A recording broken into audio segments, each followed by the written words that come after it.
Güzel Галләмова. Түз йөрәк. 20-нче бүлек.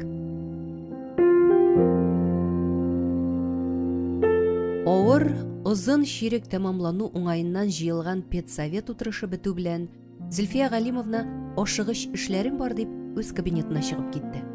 Башкалар урыннарыннан торырга ашыкмадылар. Бу зур эшне тәмамлагач, бераз иркенәю кебек, бик рәхәт бер мизгел иде. Директор янында әйтмәдем инде. 8-нче класс укучылары ут белән бер. Әллә моңарчы бу кадәр тик тормас, моҗаралы класс булмады микән миндә? Әллә картаю микән дип елмайгандай итенде Гөләндәм. Укуга өлгерешкә тел-теш тидерерлек түгел, үзегез беләсез. Ә менә шуклык хәттин ашкан минем 8-ләрдә. Кичкенәдән шулай булдылар алар, диде башлангыч класс укытучысы Чулпан. Алар арасыннан бөек кешеләр чыгачак әле, менә күрерсез. Мин шуңа юрыйм. Актив балалар алар. Обижать итмәгез минем балаларымны.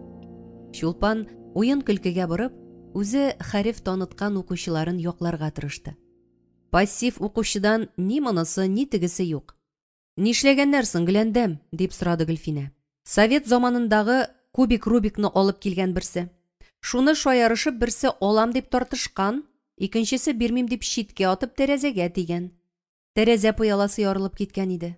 Кайсы ыргыткан шул гаепле инде, диде Гөлфинә. Гаеплене табып булмый. Аларда бер-берсен әләкләү, сату юк. Пыяла табып, бергәләп шул сәгатьтә үк куйдылар. Зөлфия Галимовна белми дә калды, шөкер дип әйтергә ашыкты Гөләндәм. Кем тәрбияләде соң аларны? Чулпан апагыз җаныйлар, дип кабат уенга барды Чулпан. Килештеләр. Үзенчәлекле класс 8-ләр. Укулары да яхшы, шаяра да беләләр, эшли дә беләләр. Гөләндәм үзе зарланды, үзе аклады. Ә менә 7-ләр, мыштым. Аларда әти-әниләр бик хәлле иптәшләр. Һәрберсендә кәттә телефон, бердәмлек юк инде. Интегәсеңдер син Рамилә алар белән. Зәринә Рамиләгә карап сөйләде. Тәнәфестә дә кузгалмыйлар, телефонда утыралар. Мыштым гына.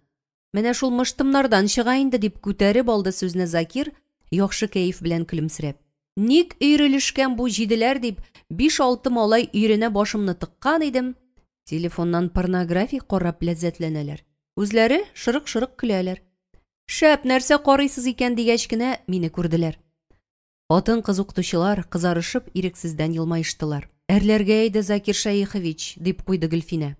Илдә чәчәк аткан тәртипсезлекне мин әрләп кенә туктатаммы? Күп мәрләргә була укучыларны, Телевизордан да күрсәтеп торалар ич хәзер. Интернеттан да рәхәтләнеп карыйлар. Безгә дә азрак күз йомарга кирәктер ул мондый нәрсәләргә. Тәрбия, уку, өлгереш дип, Зәринә сыгылган лимон хәлендә кайта өйгә. Миңа шул 7-нче класс малайлары кебек телефоннан гына карыйсы кала. Шаулашып көлделәр. Зәринә кызарынды, әмма иренең шаяртуларына ияләшеп беткән иде инде ул. Ну шушы Закир Шәйховичны үтерәсез көлдереп, дип куйды Рамилә. Закир мондый шаянлыкка төс алган кеше. Ул булган җирдә күңеллелек үзеннән үзе туа. Аннан бу кайчан уен көлке сөйләр икән дип көтеп кенә торалар. Гөләндәм җитдиләнде дә әйтеп салды. Тактага язып аңлатканга шулай игътибар белән карасалар иде алар. Уку белән кызыксындырып булмый шул. Каян кирде бу интернет тормышка? СССР таркалу белем алуга тәртипкә бик нык сукты, дип зарландык. Интернет аннан да алдырды. Закир Гөләндәмнең сүзләрен эләктереп кенә алды. Җыелыштык та отличниклар, ударниклар кимәде, дип күңелсезләндек. Эшли капчыклары да ата-анасының акчасы булса укырга керәчәк бит. Әллә шуны белмим укучы. Ник укып утырсын инде ул интегеп? Барыбер дипломлы булачак ләбаса. Сезнең белән мин нервы туздырып кеше иткән бала, ата-ана күзәтүе булмаганнан файдаланып иреккә чыга. Вряд ли анда Закир алар башына тукыган акыл-насихат исләренә төшә. Өйләнгәч кенә хатын белән юрган астында эшлисе эшне 14 яшеннән күреп белгәч, нинди уку калсын үсмер бала башында. Аннан эшләп карый, ник карамасын. Теориясын үткәч, практикасыз булмый. Закир кызык итеп сөйләсә дә, укытучылар теләр-теләмәс кенә елмаештылар. Дөрес әйтә Закир, замана шундый. Нигә без тәртиплерәк идек? Чөнки совет идеологиясында үстек. Мин гаилә белән утырып телевизор карарга куркам. Ни генә күрсәтмиләр бит анда. Ни бала торып китә алмый, ни ата-ана. Бер-береңнән оялып тик утырасың. Чулпан күз карашын идәнгә күчерде. Пультка басып, башкасына күчер, диде Закир. Бик сүндереп булмый шул аны, диде Рәмилә Чулпан өчен җавап биреп. Алар тыйынкы гына көлештеләр. Яратышу турында кинолар караганда, элек кирәкмәгәнен тасвирлау урынына, аклы-каралы экранда күктә кошлар оча, җилдә үләннәр тибрәлә, я сулар дулкынлана иде. Матур күренешләр күрсәтәләр иде без яшь чакларда, диде Вәсилә, элекке вакытларны сагынып. Бигрәк төссез, кызыксыз иде инде Советлар Союзы, дип өстәде Закир. Вәсиләнең сүзне түгәрәклисе килә иде. Шул ук илдә, шул ук җирдә яшибез, шул ук авыл, җәмгыять. Укытучы дигән кысада торырга тырышыйк. Безгә начар нәрсәләргә яригә ярамый. Заман белән бергә атлау бу очракта дөреслеккә туры килми, дип уйлыйм мин. Артта калырга да ярамый. Бу кеше арасында көлкегә калмау өчен кирәк, Вәсилә ханым. Нәрсә була, укучың үзеңнән күбрәк белсә? Урам шаукымы көчле ул, җәмәгать. Мин килешәм, Закир, сезнең сүзләр белән. Дөрес әйтәсез сез үзегез. Шаяртам дип арттырып кына җибәрмәгез, яме? Безгә Вәсилә әйткәндәй, укытучы кысасыннан чыгарга ярамый. Рамиләнең көчле тавышы педсоветтан соң сөйләшүгә нокта куйды.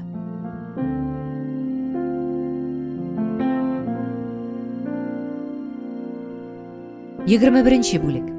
Вәсиләнең укыткан дәресләре күп иде. Ул ярты төнгә кадәр дәфтәр тикшерде. Күнеккән гадәте буенча тәрәзәдән туган йортын барлады. Төн уртасы, нигә анда ут яна? Әллә Илмир авырый микән дип уйлады ул. Рафисның өйдә кыл кыймылдатырга да вакыты юк дип, дәресләрне дә күп алмаган иде бит. Нигә әхлак дәресләрен Гөлфинә киленгә тапшырмадым икән мин? Әле соң түгел. Директорга бу мәсьәлә белән керермен әле. Иртәгесен мәктәп директоры аны гаҗәпкә калдырды. Мин сезне киңәшләшергә үземә чакырга исәпләп йөри идем. Рәхмәт, үзегез үк кирдегез, дип каршылады аны Зөлфия Галимовна. Утырыгыз әле, Вәсилә. Киңәшләшәсем бар. Үземнең урынга 2 кандидат күреп йөрим. Берсе сез, икенчесе Гөлфинә. Ни сөйлисез сез, Зөлфия Галимовна? Сезнең урыныгызда фәкать сез генә була аласыз. Бу ни дигән сүзегез? Вакытында китә белергә кирәк, Вәсилә. Сәламәтлек тә шәптән түгел. Вәсилә күңелсезләнеп калды. Бу яңалыкны күңеле кабул итмәде. Директор гаҗәеп киң күңелле, көчле шәхес иде. Гөл шулай җай белән генә, җил яңгыр күрми, аның кул астында эшләр кебек иде. Үзен директор вазифасына тәкъдим итүне тормышка ашмас бер ерак сүз итеп кенә кабул итте. Җавапны да әдәп йөзеннән генә кайтарды. Рәхмәт, ышаныч белдерүегезгә. Мин бу адымга әзер түгел шикелле. Беләсеңме, Вәсилә? Дөресен генә әйткәндә, сезгә калдырмас идем. Ни өчен диегез?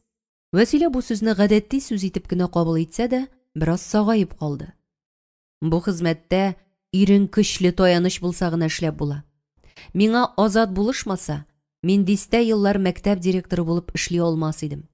Сезнең ирегез бөтенләй башка өлкәдә эшләүче, һәм күрәм, синең эшеңә битараф бугай ул. Сез хаклы, Зөлфия. Мин үзем дә риза булмас идем бу вазифага. Гаилә хәленнән тыш мин кискен холыклы кеше. Аннан дәресләремнең бер өлешен Гөлфинәгә бирим дип киңәш сорарга кергән идем бит мин. Химия авыр бирелә балаларга. Миңа химия дәресләре дә бик җиткән. Гөлфинәгә килгәндә, ул яшь, көчле, акыллы, холкы да ипле җайлы. Күңеленә бар нәрсәне сыйдыра белә. Рафиста булышыр хатынына. Алар идеаль гаилә. Сез дөрес сайлагансыз дип әйтәсем килә. Шулай уйлаган идем үзем дә. Гөлфинәне тәкъдим итүегезгә рәхмәт, ләкин сезне дә җибәрәсе килми бит. Никадәр көч куйдыгыз. Инде кем әйткәндәй, җырлап кына эшлисе иде. Капиталь ремонт ясадыгыз, яңа мебель, компьютер классы. Мәктәпнең абруен күтәрдегез. Оптимизация да куркыныч түгел. Менә шул оптимизация булыр да. Гөльярны мәктәпсез калдырырлар дип тырышулар сәламәтлеккә хайран сукты шул. Аллага шөкер. Мин булдырган кадәрен булдырдым. Тыныч күңел белән яшьләргә юл бирәм. Зөлфия, Бүтүнләй үк китмисездер бит мәктәптән. Күңелсезләнеп калган Вәсилә өмет белән директорга карады. Ярты җаным монда бит минем, Вәсилә. Ничек бүтүнләйгә мәктәптән китә алыйм? Вәсилә 20 ел бергә хезмәт иткән коллегасының кулларыннан алды. Әхлак дәресләрен сез алыгыз. Дәресләр турында борчылмагыз, Вәсилә. Директор вазифасына Гөлфинәне икәүләп күндерербез дип уйлыйм. Әлегә беркемгә берни белдермик. Сүз уртада калсын. Әлбәттә, Зөлфия. Вәсилә елмаеп баш какты. Уйчанланган директор, дәресләрегезне Гөлфинәгә үз ризалыгыгыз белән бирәсез икән, рәхим итегез, мин каршы килмим.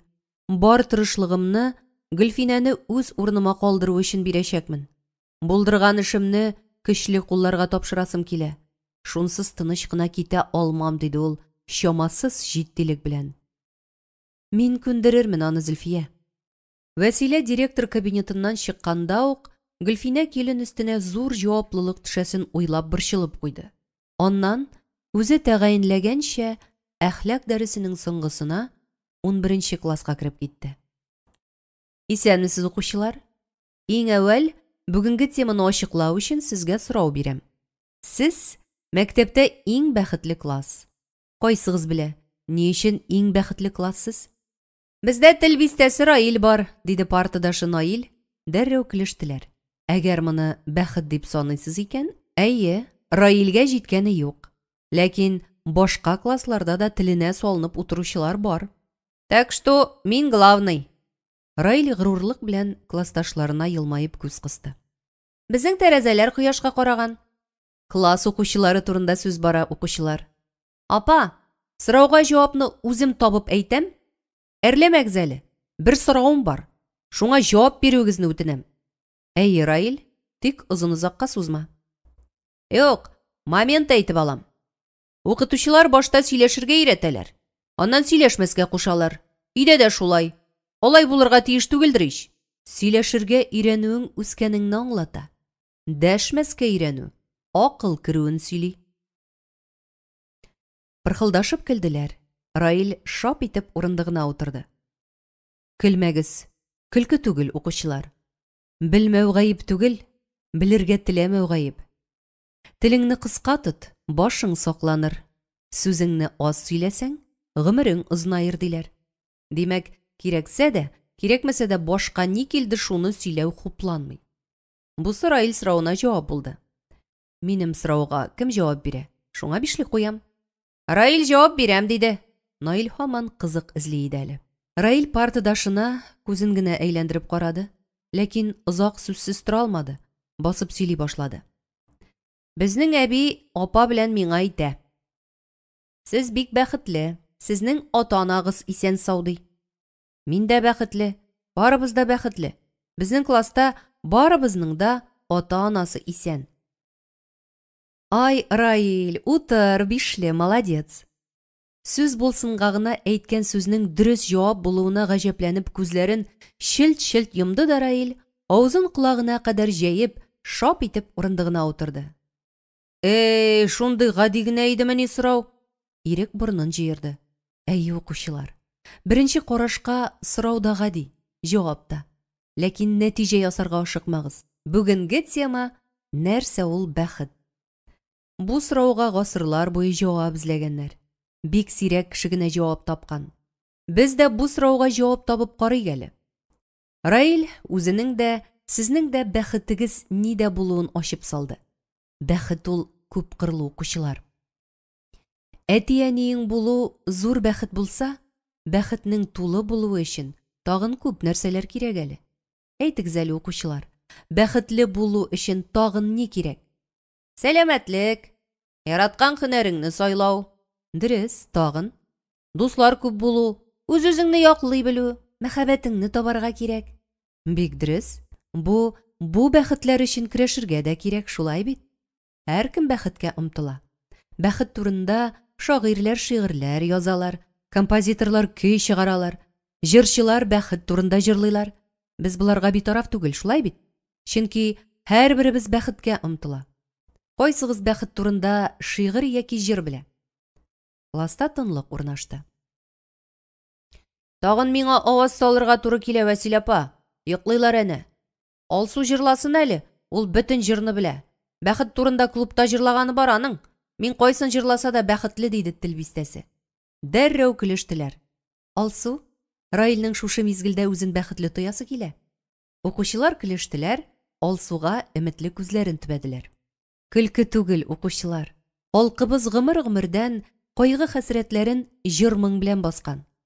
Вәсиләнең әңгәмәне бик тә дәвам итәсе килде. Кемнедер бәхетле итү үзе бәхет. Шулай бит, укучылар, диде ул, укучыларның тагы да активлашып китүләренә куанып. Алсу, җырла әле, дип шаулашты классташлары. Алсу вак инҗе тешләрен күрсәтеп, популяр җырларның берсен сузды. Һәр кешенең үз язмышы, үз бәхете кулларында. Дөнья гөрләп җырлап тора, син барында, син барында. Бәхетемне эзләп киләм, бәхеткәем синдә генә. Сине сөю, сөю җыры, ялкын тулы йөрәгемдә. Роза гөле кулларыңда, шатлык сибә юлларыңа. Бәхет гөле мәңге сулмас. Син барында, син барында. Бәхетемне эзләп киләм, бәхеткәем синдә генә. Сине сөю, сөю җыры, ялкын тулы йөрәгемдә. Дуслар кулы кулларыңда, бәхет яусын юлларыңа. Гөл кояшлы булыр таңнар, син барында, син барында. Бәхетемне эзләп киләм, бәхеткәем синдә генә. Сине сөю, сөю җыры, ялкын тулы йөрәгемдә. Укучылар шаулатып кул чаптылар. Вәсилә яшьләнгән күзләрен күрсәтмәскә тырышты. Рәхмәт. Бик матур җырладың. Барыбызга да рәхәт булып китте. Җанга рәхәтлек иңү, бәхетле мизгел. Укучылар, тагын кайчан бәхетле тоеп була үзеңне? Берәр эш эшләгәч, апа җырлап җибәргәч, сусаганда су эчкәч, кесәдә акча булганда, дип куйды Раил. Барысы да Раилгә борылып карап көлделәр. Бу да дөрес. Бәхет, рәхәт, күңелле мизгелләрдән тора, диде Вәсилә, көлүне туктатып. Яхшы укучылар. Кем бәхет турында мәкалләр белә? Укучылар күп кенә татар халык мәкалләрендә беләләр икән. Бер-бер артлы басып әйтә тордылар. Бәхет пыяла, сакламасаң уала. Бәхеткә өч нәрсә алып бара: хезмәт, түземлек, ныклык. Бәхет үзе килми, аны эзләп табалар. Тәкәбберлек беткән урында бәхет башлана. Укучыларның активлыгына Вәсиләнең йөрәге кинәнде. Молодцы, укучылар. Безнең авылда кемне бәхетле кешегә саныйсыз? Рафис абыйны. Укытучы көтелмәгән җаваптан сүзсез калды. Ни өчен аны, диде ул сагаеп. Шәп кеше ул, диде Раил. Ни өчен шулай дип уйлыйсыз? Көчле, күңелле кеше, дип ачыклык кертте Наил. Димәк, бәхетле булу өчен көчле рухлы, юмор сөючән булырга кирәк дип уйлыйсыз, әйме? Яхшы, рәхмәт. Һәр кем үзенчә бәхетле дигән сүзләрне сез ничек аңлыйсыз? Безнең әби ике сүзнең берендә бәхетле картлык бирде Ходай. Балаларым яхшы, ризык мулдан, илкен тыныч дип шөкер итеп утыра. Матур киенү дә бәхет, диде Сәрия. Яраткан кешең белән гаилә кору. Шулай, укучылар. Америка профессорлары, психологлары Дэвид Майерс һәм Эд Диннер бәхет формуласы 4 өлештән тора дип язып чыктылар.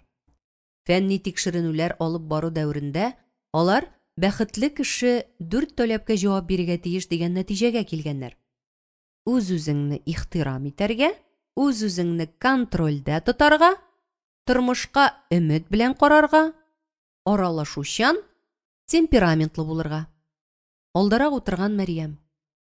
Бәхет ул яраткан кешең белән гаилә кору дип әйтеп үтте. Әйе, бик тә дөрес, Мәрьям. Атаклы рус язучысы Достоевский бәхетнең 90% гаиләдә дигән. Гаиләдәге бәхетне саклау өчен бик күп кенә матур сыйфатларга ия булырга кирәк.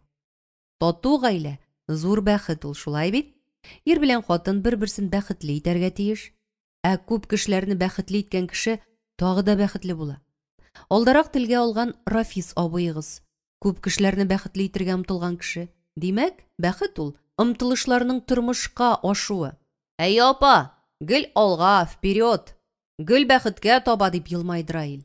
Укучылар, тышкы кыяфәтенә карап, кешенең бәхетле булуын билгеләп буламы? Була. Бәхетле кеше гел елмая. Эше матур була. Күңеле әйбәт кеше бәхетле инде ул. Кыңгырау чыңлады. Укучылар, әйдәгез бүгеннән бер-берегезгә елмаю өләшик. Матур, изге эшләр эшлик һәм һәр гамәлебез белән бәхеткә ирешү өчен тырышыйк. Дәрес тәмам. Өйгә эш, мин бәхетле темасына сочинение язып килергә. Бәхеткә таба! Вперед! Наил Раилгә карап күз кысты. Ике шаян үсмер кулга кул сугыштылар.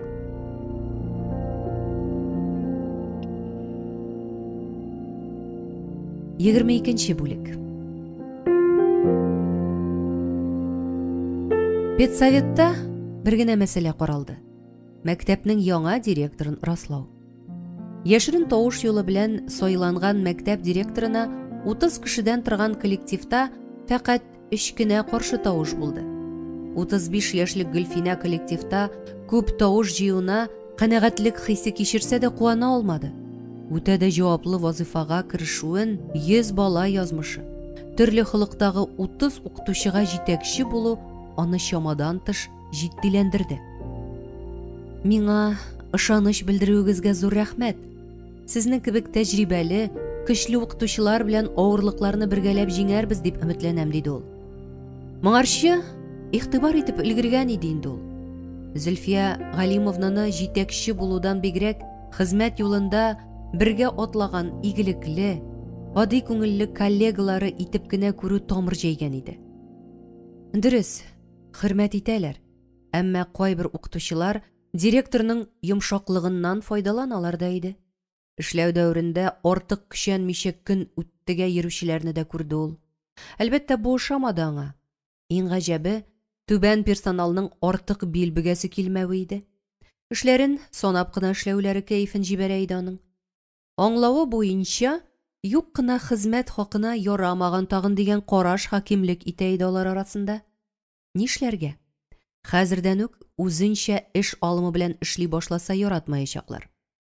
Әйе, халык ул артык таләп иткәнне, алга барганны яратмый. Үзенә сүз булмасын, артык эш булмасын. Элеккеге алар күнгәнездән барса, синнән дә әйбәт кеше юк. Яңа себерке яхшы себерәди иде бабасы. Эш урынында яңача ныклап эшләп киткән кеше хезмәтенә бәя бирү бу. Әйе, барыбер әйтәчәкләр дип, Гөлфинә артык исәпләп тормады. Эшне иң катлаулысыннан башлады. Һәр предмет укытучысы үз кабинетында гына укытачак. Балалар кабинетлар буйлап йөреп укыячаклар. Туйган иде ул.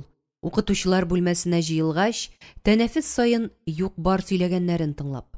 Җитмәсә, бу авылныкы булмаганга, кемнәр турында булуын белмәгәч, тагы да эш пошыргыч сүз боткасы була торган иде. Кайчак сүз белән мавыгып ярты дәрес үтеп китә. Ә укытучылар һаман да классларга таралып бетә алмыйлар. Ни гаҗәп, бар да искиткеч килеп чыкты. Һәр укытучы үз кабинетын тулыландырды. Эш өчен кирәкле күрсәтмәләр туплады. Уку, өлгереш яхшырды. Зөлфия Галимовна мәктәпнең базасын ныгытып, бар эшен эшләп бетереп, Гөлфинә кулына тоттырса да, эш хайран күп иде әле. Кайбер көннәрдә Гөлфинә компьютердан баш күтәрә алмады. Документ ишегенә дә йөреп чыккысыз иде шул.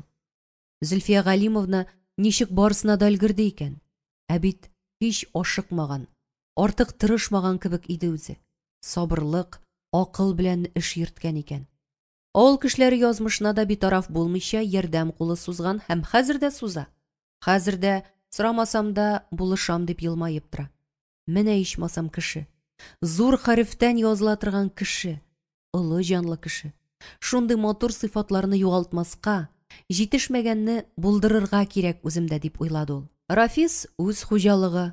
Гөлфинә мәктәп мәсьәләләрен күтәреп, еш кына өйдә ялкынланып сөйләшәләр, бәхәсләшәләр иде. Балалар шым гына ата белән ананы күзәттеләр. Өч бала арасында үткер фикерле Алсинә шундый көннәрнең берсендә: "Әти, җанашым, әни, бәгърем, безнең өй моңарчы колхоз идарәсе иде. Ансына елешкән идек инде. Хәзер мәгариф идарәсенә әйләнеп бара бу. Нинди эш соң бу сезнең? Менә мин Илнур абыйларга бардым бүген. Беркем эш турында сөйләшми. Мәдинә апаның да сыерлары проблемалыдыр. Илнур абый да эшли. Гел үзара матур гына сөйләшәләр. Телевизор карыйлар. Тапшырулар буенча фикер алышалар. Нормаль гаилә булырмы икән безнең, ә? Алсинә күз яшьләренә тыгылып караватка ауды. Рафис эндәшмәде. Хатыны белән сүзсез генә бер-берсенә караштылар. Әнкәләре шелт-шелт күзен йомып башын аска иде һәм әйе, монда хаклык бар диде. Бу көн азмы-күпме аларны гаилә кысасына кертте. Эш проблемалары белән балаларны ялыктырмадылар. Гөлфинә ял көннәрендә гаилә җылысын сакларга, балаларны таба ашы белән сыйларга тырышты. Тырышты тырышуын. Әмма ял дип саналган көннәрне дә эш вазифасы үзенә йота иде. Чираттагы ял көнен ул өзелеп китте. Ашыгыч булмаган эшләренә күз йомарга тырышты. Илмирның иң яраткан ризыгын, эч-пычмак пешерергә булды ул. Малай әтисе кебек тамакчан, зур булып үсеп килә. Беренче класста укыганда укытучы апасы ясаган зур бишлене күтәреп кайткан иде ул. Әни, кара әле нинди симез бишле. Безнең ана каз хәтле бит бу дип картоннан кисеп ясалган кызыл бишлене әнисенә күрсәтте. Гөлфинә бик гаҗәпләнде. Берәрсеннән ишетеп, ошатып әйтә бу моны дигән нәтиҗә ясап өлгерде. Ә үзе, улым, бишлене каз белән чагыштырып булмый, ярамый да. Бишле ул фәкать бишле генә була ала. Укучыны бизәүче, аның ничек укуын билгеләүче билге ул. Андый кирәкмәгән сүзләр отып сөйләшсәң, бишлең каз булып очачак үзеңнән. Ышырмыйм, ошады ул миңа.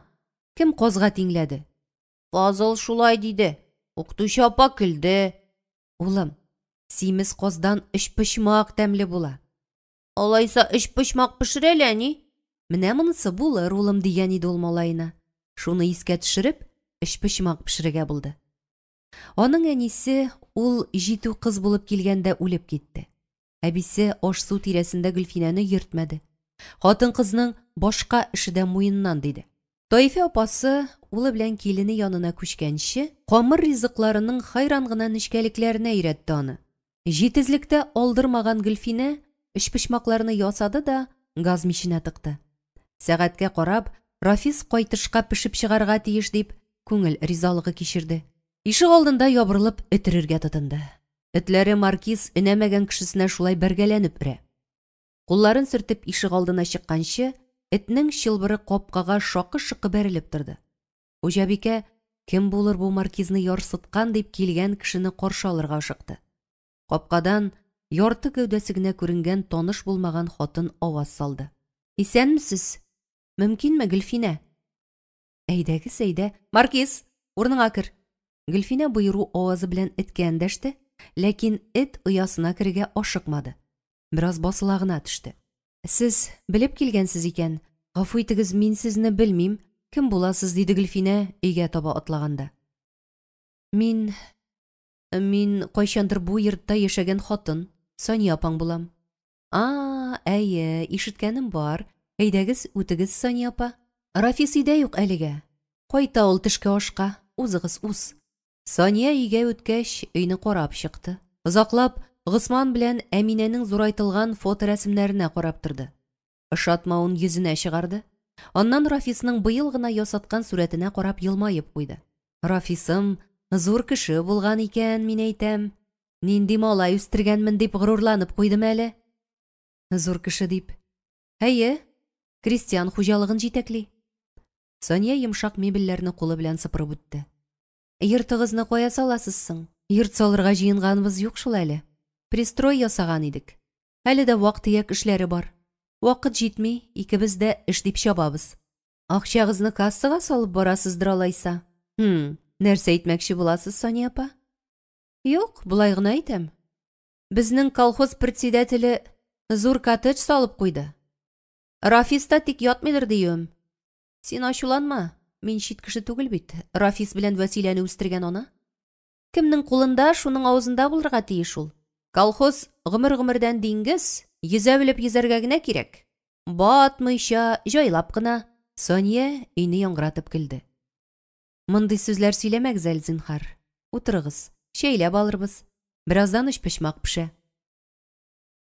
Сөйләшү өзелде. Гөлфинәнең кәефе китте. Өчпочмак пеште, сүзсез генә чәй эчтеләр. Гөлфинәнең күңелендә ризасызлык туды. Соня ялт-йолт һаман карана иде әле. Ә чынлыкта ул йомышын нидән башларга белми күзләрен әйберләрдә йөртте. Хуҗабикә теләсә дә, теләмәсә дә, әдәп кагыйдәләренә буйсынды. Ышатмаса да, караңгы чырай күрсәтмәде.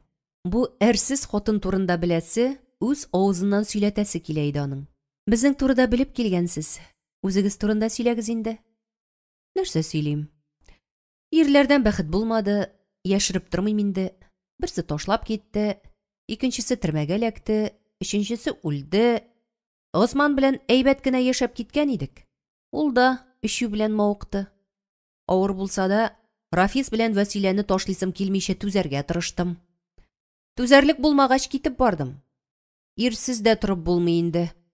Бусы ничек булыр дип курка-курка гына чыккан идем. Кул күтәрә торган булды. Утырттым әйбәтләп. Аңа кыйнатып торырга тагын.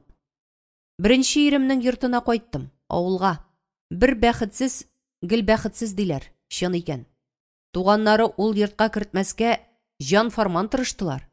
Соня мыскыллы елмаю белән йөзенә тантана ягылдырды. Әмма Соня дә төшеп калганнардан түгел шул. Мин аның белән язылышкан идем. Судта җиңеп чыктым. Тик менә шул чыгымнарга кредит алган идем. Рафис булышыр әле дип килдем менә. Мин әйтәм, шуңа да булышмаса, язык булыр. Ни дип үстергәнмен мин аларны, Гөлфинә? Хазакламас кайтыр ул. Үзе белән сөйләшерсез. Хау-хау-хау, маркизның куанычлы авазы ишетелде. Рафистыр бу. Нишләптер иртәләгән әле бу, диде Хуҗабикә сәгатькә карап.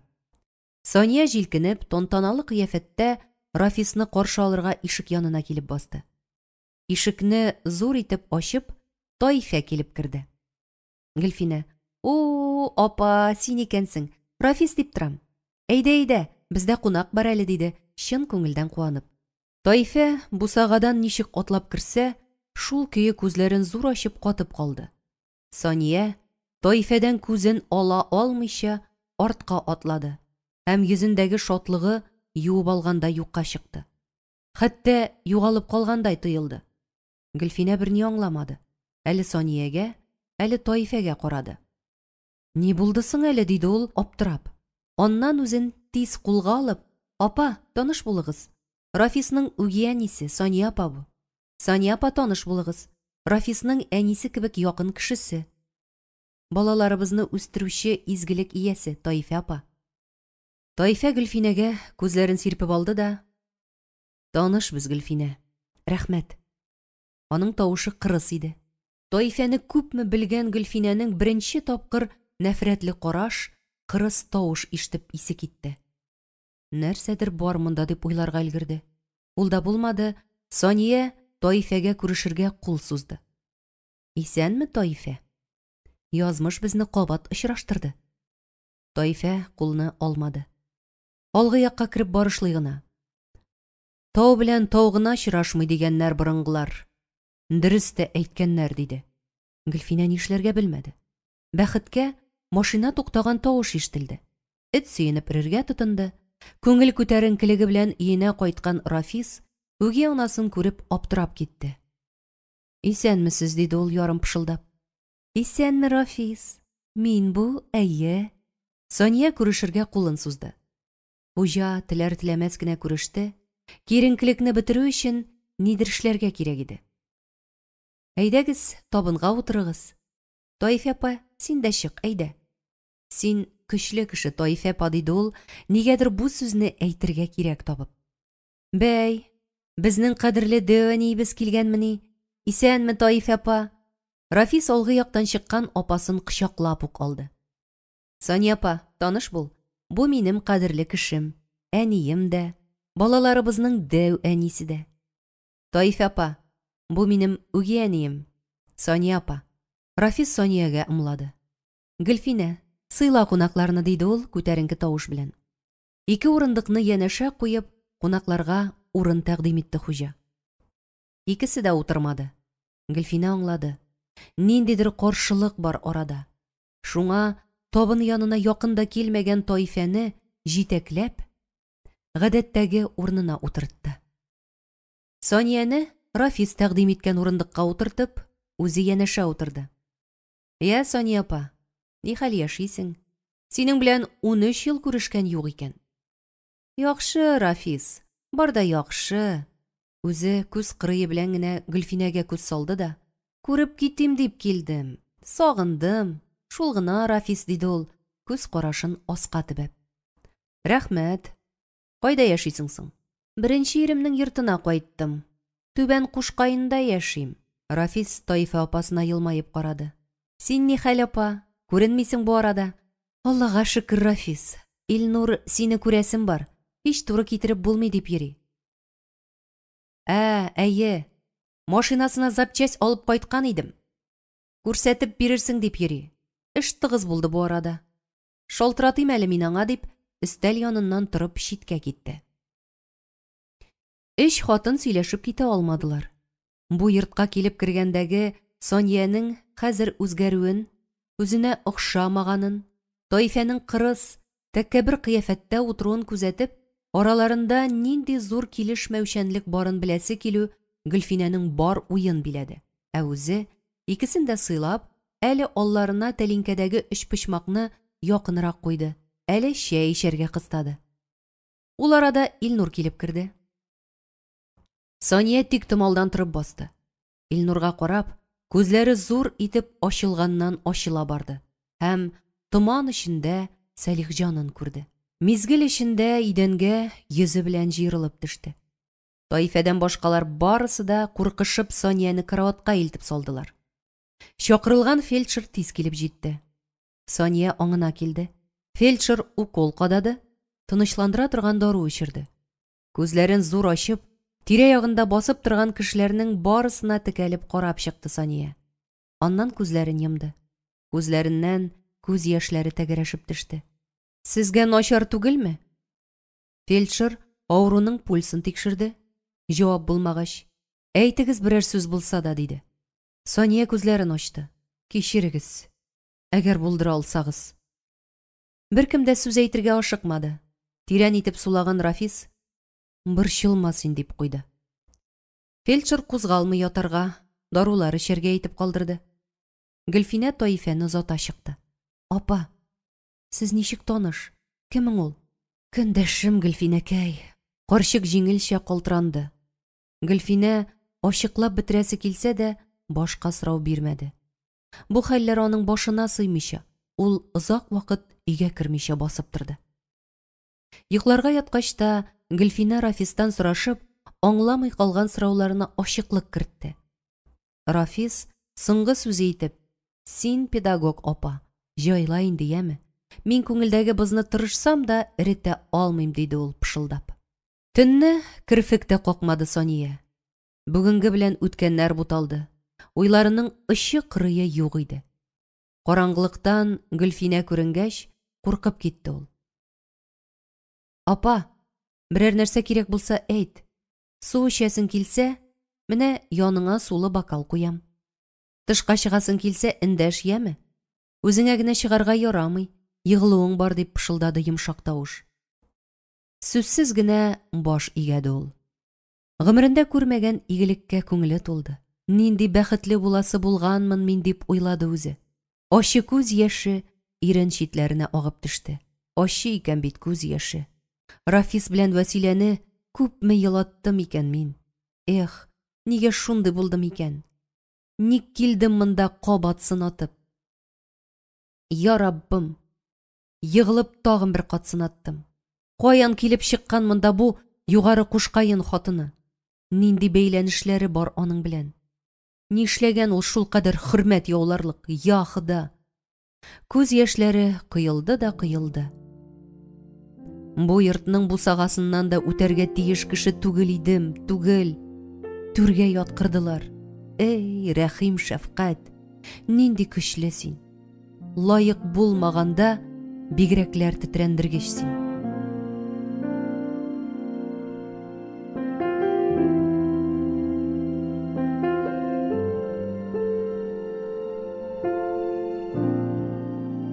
Сызылып таң атты. Ишек алдында сузып-сузып әтәч кычкырды. Сониянең күңеленә ниндидер куаныч кирде. Ул үзен шушы йортта яшәгән кебек хис итте. Фермага сыер савырга барырга тора иде ул бу вакытта. Госманы атны җигеп куйгандыр. Җәен арбага, кышын чана башына утыртып барыр иде. Нигә эчелгән бу аракы? Нигә? Госманы әйбәт ир иде бит аның. Нигә кирәк иде җилбәзәкләнеп, базарда Әстерхан чикләвеге сатучы кара халыкка какча иргә ябышу? Эх, акылсыз баш. Елаудан борнына томау төште. Елаганын сиздерергә куркып, юрган пычмагына өзлексез борнын сөртте. Үткәннәрне кире кайтара алсам икән. Бер мизгелдә явызлыгымның җафасын татыдым. Каян җыелган булар бер өйгә барысы. Улы нәкъ Салихҗан икән бит. Ә мин шул баланың атасын үземә караттым. Бер алдына, бер артына төштем, тартып алдым. Пешерә икән бу кайнар газап. Сония изүен ачты. Күкрәгендә нидер сызып авыртты. Үз гаебеңне танып үкенүдән дә газаплы нәрсә бар микән? Юктыр. Әрнүдән туктаусыз аккан яше мендәргә сеңә барды. Яңа көн туды. Гөлфинә диңгездәге бер йомычка сыман тормыш дулкыннарына килеп кушылды.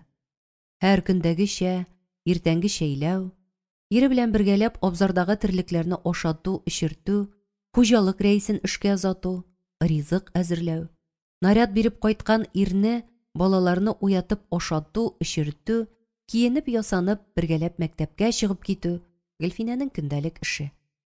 Ә бүген эш катлаулырак. Өйдә авыру бар.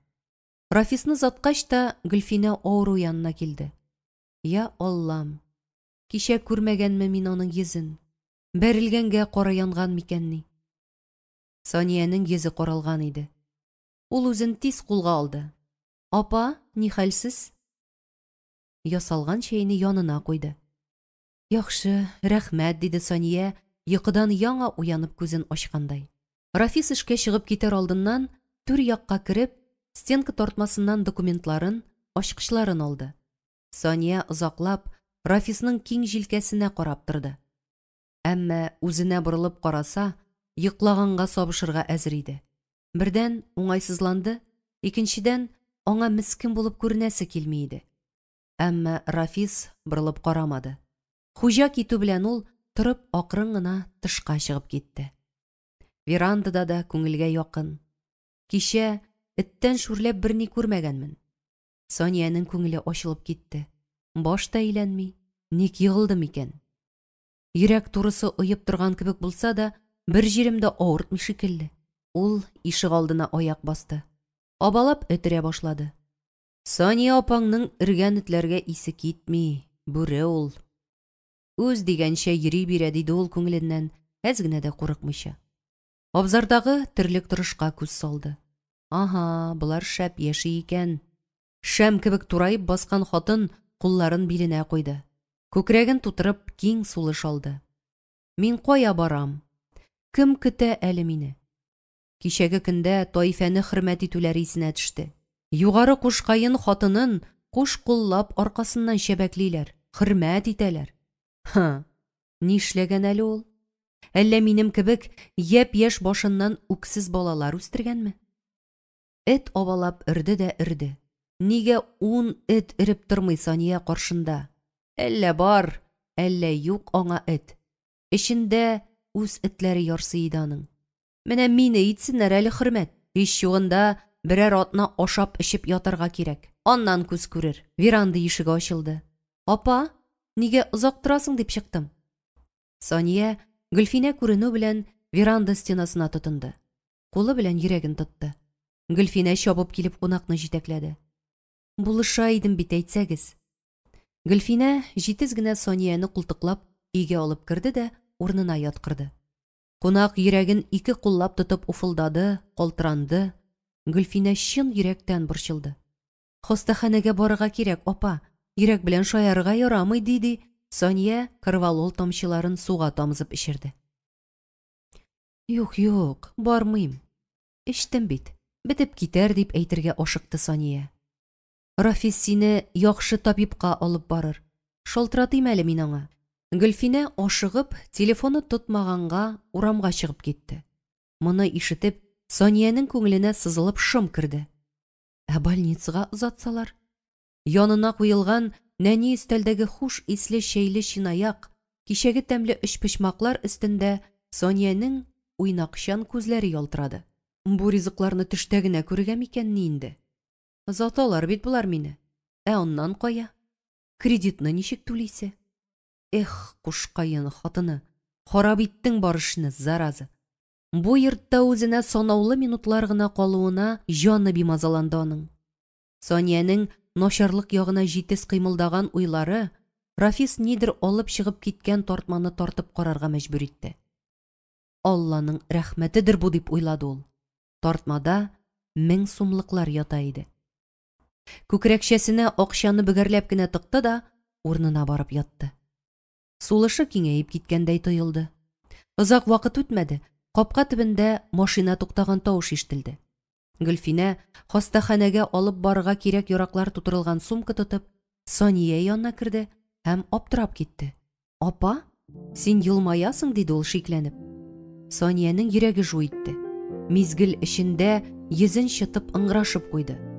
Күрсәткән игелегегезгә йөрәгем авыртканны да тоймыйм ахры. Рәхмәт инде, балалар. Әйдәгез, машина килде, диде Рафис өйгә кереп. Үги әнисенең күзләрендәге кара фараларны күреп аптырап китте. Гомерендә беренче тапкыр кешене шундый халәтендә күреп тә, күңелендә кызгану хисе тумады. Ул күз карашын читкә алды. Юлга чыкканчы хастаханәгә озата килгән фельдшер йөрәген тыңлый башлаган иде, Сания аның кулын итте. Ирексезләмәделәр. Санияны җитәкләп машинага алып чыктылар. Ярый апа, сәламәтләнегез. Борчылмагыз, яныгызга барып йөрербез, диде итәгатьле килен. Рәхмәт, диде Сания, карашын читкә алып. Гөлфинә эштән кайтып, өстен генә алыштырган иде, Маркиз шатлыклы авазын салды. Киләсе түгел идем әле. Кунагыгызны бүлнискә озаткансыз дип кенә кердем, дип Тайфа килеп керде. Әллә уйнап, әллә чынлап әйтә? Аңламады да Гөлфинә Тайфа апасын. Әйе шул, иртүк хастаханәгә илтте Рафис. Үлеп китә күрмәсен дидем. Иртәгә янына барып килергә кирәк булыр. Син ачуланма инде. Кайнатамның хатыны бит, олы кеше. Андыйлар үлми, Гөлфинә. Кирәге юк аларның тегендә. Үзем дә кайткач, дарулар эчеп кенә игә килдем. Юнсыз нәрсә. Моңарчы килгәне бар идеме соң? Юктыр, бер дә әйткәне булмады Рафисның. Кичәге көнгә кадәр үлгән булсам, Рафисның үги әнисе көндәшем булганны белми үлгән булыр идем. Очраклылык юк диләр. Аллаһ Тәгаләнең язган көне булды ул кичәге матавык. Тайфаның йөзенә алсулык йөгерде. Хәер, һәр көн, һәр гамәл Алланың кудрәте белән. Ходай рөхсәтеннән башка яфрак та селкенмәс диләр. Сыгылды төште. Ә мин сыгылмаска көч таптым шул. Аллаһыма 1000 шөкер. Гөлфинә, сезнең Саниягә булган гамәлегездә эшем юк, әйме? Мин ни? Акча биреп тормасыңмы дип килдем. Түбә колай алдык та акча бетте. Илмирам шалтыратты тагын. Сөенче, бу юлы дәвәни авылга кайтам. Әни рөхсәт итте, диде. Ничек анасы безгә җибәрәсе булды икән? Аңа гаҗәпләндем инде. Бик сагындым аныгымны. Шатлыктан яшь кызлар күк уйнаклап йөрим бүген. Бүләктә бирәсем килә. 16 яшь тулды бит үткән атнада. Күпме кирәк, Таиф апа? 2 көнлек кенә аванс алдым. Акча бар. Ул тартманы ачып кулын сузды. Түренәрәк үрелде. Аптырап китте. Шушында гына куйган идем. Рафис алды микәнни? Алай дисәм сорап алыр иде. Башка җиргә куйгансыңдыр, ашыкма, кабаланма. Юк, гел шунда куям мин. Хәзер шалтыратыйм әле үзенә.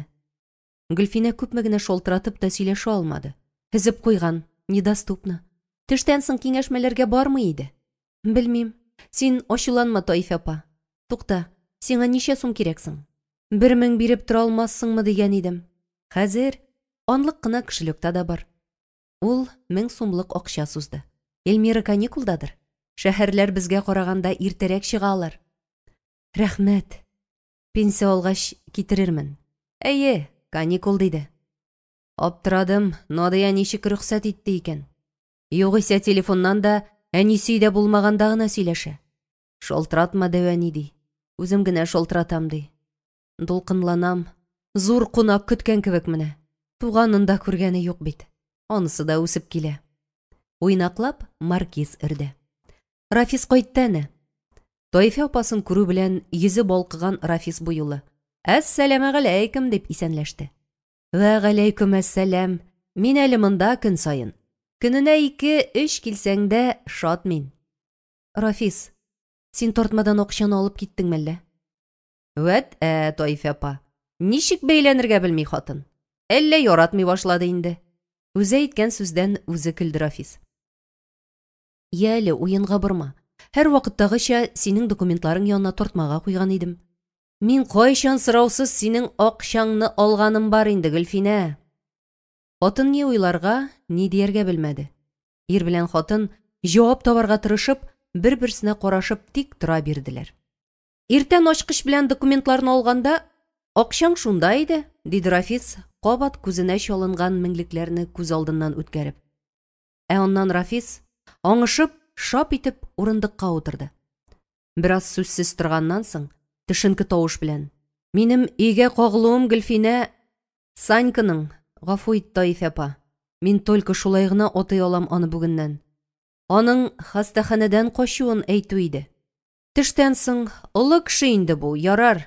Ходай ризалыгы өчен булсын дип ашарына алдым. Шуны керткәндә, табиб аның юкка чыгуын әйтте. Димәк, ул авырмаган. Чираттагы комедиясын уйнаган. Олы яшьтәге хатынның акча урлавын башына да сыйдыра алмаган Гөлфинә. Акчаны ул алган буламыни инде?» Күзләрен кысып, уйчанланган хатын тирән сулап дәвам итте. «Ләкин аның авыруы чындыр. Мин ышандым авырганына. Сөйләшүләре бөтенләй башка иде». Тайфа апа килеп кергәч, көчле тетрәнү кичерде булса кирәк ул. Безгә килү максаты синнән акча сорау иде аның, Рафис. Ләкин бездә вакыйгалар башка юнәлеш алды бугай аның өчен. Максатына ирешкән, сорап торасы булмаган. Менә сөйли инде хәзер Тайфа апа, яхшы танышың турында. Ниен сөйлим, сөйлисем дә күрәсем дә килми. Ни өчен аңын югалттымы? Алла тотты. Илнур куеп куйган Салихҗан. Әйе, ул мине күргәч, булай да шәлпрәйгән иде. Илнурны күргәч, кыелып ук төште. Ул бит минем сөлек кебек иремне аздырды. Буларны белмәгәч, сез аптырап калгансыздыр. Мин ничек Госманга килеп эләкте икән дип аптырадым. Хәтерлим, әтинең хатын эзләвен ишетеп, үзе килеп керде ул өйгә. Булдырган, ишкән.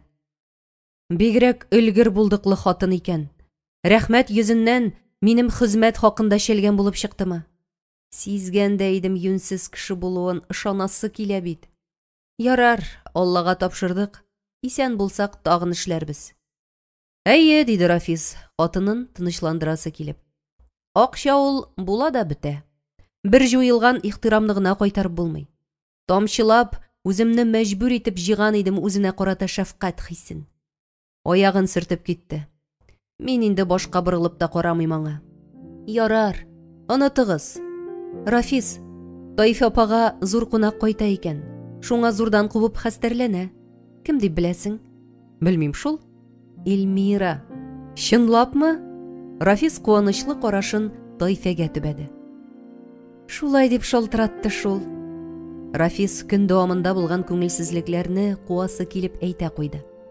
Без дә киләбез кунакка. Элекке күрше бит. Килегез, кил, барыгыз да килегез. Рәхмәт сезгә. Кайтыйм әле мин. Шатлыктан кая басканымны белмим. Томырылып бер эшлисе эшемне әйләнгечләп йөреп эшлим бүген.